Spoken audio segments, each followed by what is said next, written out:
Hi guys, welcome back to another tutorial video. So in today's video, I'll show you how to fix OnlyFans subscription errors. So if your subscription is not going through, payments are failing, or content is still locked after subscription, just follow along. First, make sure your internet connection is stable. Switch between Wi-Fi and mobile data and then try again. Next, check your payment method. Make sure your card is valid, has enough balance, and is not blocked for online payments.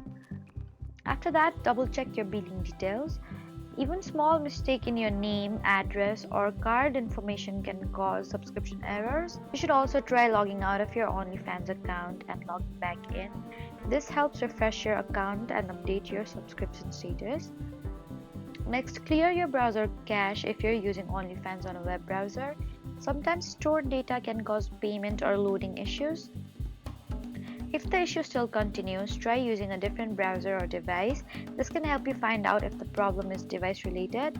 You can also wait a few minutes and try again later. Sometimes payment systems have temporary delays or processing issues. So those were some easy ways to fix OnlyFans subscription errors. Don't forget to like, comment, and subscribe for more helpful tutorials. Thank you for watching.